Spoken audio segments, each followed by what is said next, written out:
Marcus Thornfield had everything money could buy, yet his palatial estate felt like a beautiful prison. The tech mogul's footsteps echoed through endless hallways of his ancestral home, each room a monument to wealth, but void of warmth. Since his father's death 18 months ago, Marcus had inherited a technology empire worth billions. Yet success came with a price: profound loneliness. Despite his sharp mind and striking appearance, Marcus struggled with something money couldn't fix: connecting with people. Social gatherings left him anxious. Conversations felt like navigating a foreign language. His family worried constantly about his isolation. During Sunday brunch, his sister Emma's excitement about her upcoming wedding filled the dining room with energy. "Marcus, please tell me you're bringing someone this time," Emma pleaded, her eyes sparkling. "Your brooding will ruin my photos." His mother, Catherine, joined in with gentle concern. "Darling, you barely spoke at Christmas dinner. Find someone who brings out your warmth." Marcus managed a faint smile, but their words lingered. He knew they meant well. They simply wanted to see him happy. But who could he possibly ask? Marcus met his college friend Daniel at their favorite rooftop bar. Daniel noticed his troubled expression immediately. "Emma's wedding approaching?" he asked knowingly. Marcus nodded. "I just don't know who to bring." Daniel hesitated, then spoke carefully. "Have you considered hiring someone? Not romantically, just someone to help you get through the event." Marcus looked horrified, but Daniel continued. "Not like that. Just someone genuine who won't judge you. Someone who can be authentic for one day." The idea embarrassed Marcus deeply, yet as the night wore on, something about Daniel's words stuck with him.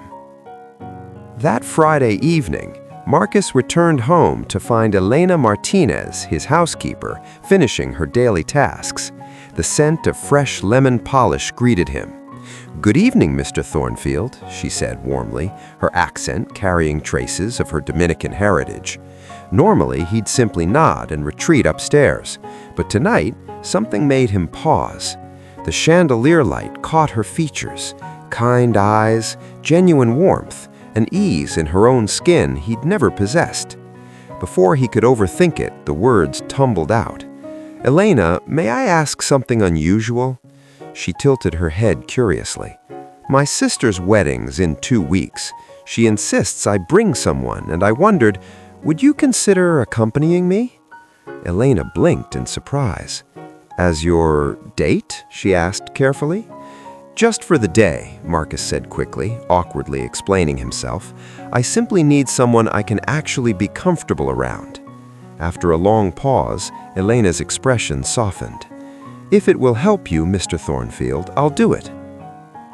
Over the following days, Elena questioned her decision. What would people think? A housekeeper pretending to be the billionaire's companion? But Marcus was surprisingly kind about the arrangement. "My family just wants me to see me with someone," he explained apologetically. "It's only for show, I promise." Elena smiled reassuringly. "I understand, Mr. Thornfield." He looked relieved. "And please, when we're there, call me Marcus." Something about using his first name felt strangely intimate. The wedding morning arrived bright and beautiful. Elena stood before the mirror transformed. The gown Marcus had chosen, a shimmering champagne silk, fit perfectly. Her hair was styled in elegant waves, makeup highlighting her natural radiance. When she descended the grand staircase, Marcus was adjusting his cufflinks by the entrance. The moment he saw her, time seemed to stop. He'd seen beauty before, at galas and events, but never like this. Elena wasn't trying to impress anyone. She simply existed, authentically. "You look," he started, then stopped, words failing him. She smiled shyly. "Presentable enough for a pretend girlfriend?" His rare smile appeared. More than enough. The countryside estate was magnificent, blooming gardens, flowing champagne, and the sound of string music. As Marcus and Elena arrived, conversations paused. "Is that Marcus?" someone whispered. "With an actual date?" Catherine froze momentarily, then her face lit up with joy. Emma, radiant in her bridal gown, squealed with delight. "You actually brought someone!" Marcus gently placed his hand on Elena's back, a silent gesture of support and reassurance. "Everyone, this is Elena," he said simply. To everyone's amazement, Elena charmed the guests effortlessly. Her genuine warmth disarmed even the most skeptical attendees. Catherine's approval came immediately, a warm embrace and authentic compliments. As the reception continued, soft music filled the air. Emma, with a mischievous smile, pulled her brother toward the dance floor. "You can't hide all evening, Marcus."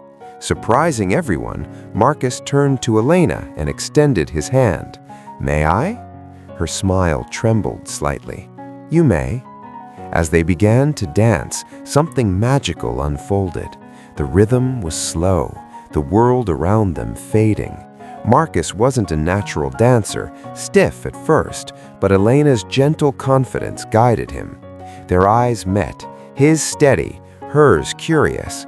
For the first time in years, Marcus felt something awaken inside him, something he couldn't name but desperately wanted to understand.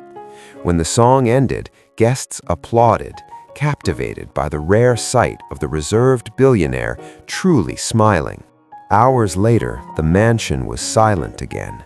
Elena carefully removed the borrowed jewelry and folded the beautiful gown.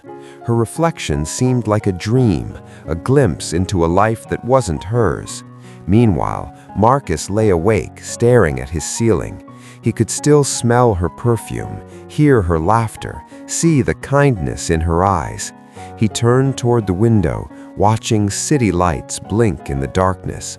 For the first time in years, silence didn't feel oppressive. It felt full of possibilities. Somewhere deep inside, Marcus Thornfield realized the woman who was only meant to pretend might have awakened something dangerously real. Monday morning brought subtle changes. Marcus found himself lingering in the kitchen, appearing earlier than usual. He asked about her day, offered to make her tea, spilling half the sugar in the process. He'd comment on the weather just to extend their conversations. Elena found herself smiling before he entered rooms. The house, once cold and cavernous, began to hum with warmth. For Marcus, that warmth became addictively necessary. He created excuses to pass her in hallways. When she laughed at his self-deprecating humor, it felt like sunlight breaking through years of fog. He couldn't understand how someone so genuine could make him feel truly seen in ways wealth never had. Catherine arrived unannounced the following week. She swept into the living room with her characteristic grace. "You look well, darling, less like a ghost."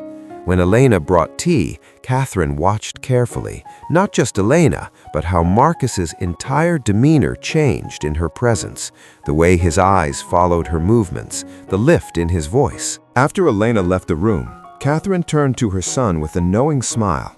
"She's wonderful." Marcus tried deflecting. "She's efficient and kind." "Efficient?"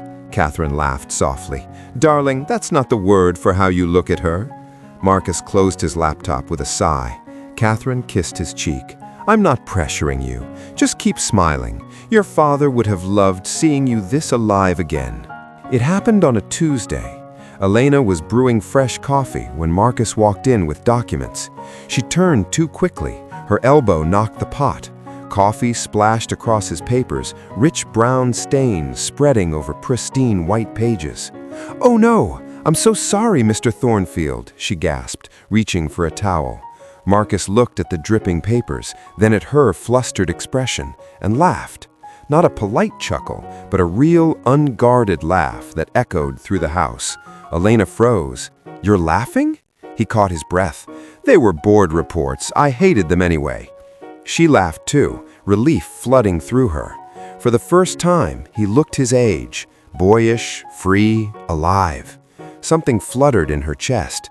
He noticed it too, that spark between apology and laughter. Though neither spoke, the air hummed quietly between them. Rain arrived late afternoon, gentle at first, then furious. Thunder rolled across the estate. Elena was drying dishes when lights flickered and died. Marcus appeared with a candle. "Power's out. Looks like we're stranded," she said, smiling faintly. They sat by the window with tea, candlelight dancing across their faces.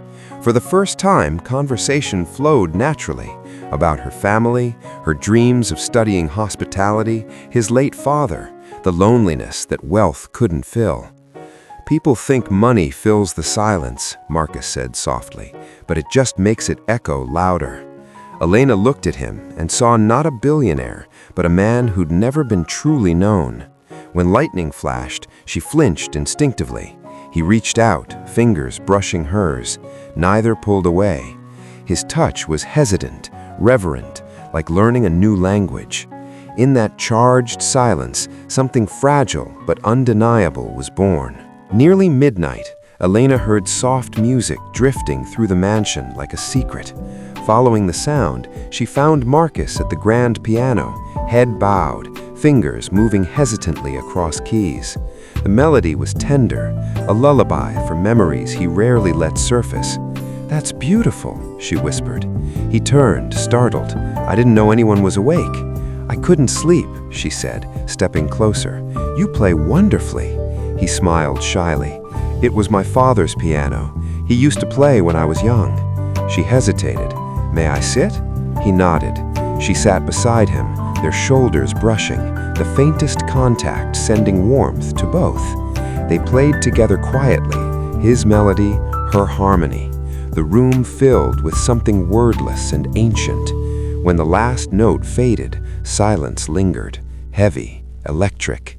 Their eyes met. Neither spoke. They didn't need to. Days later, sunlight stretched golden across the garden.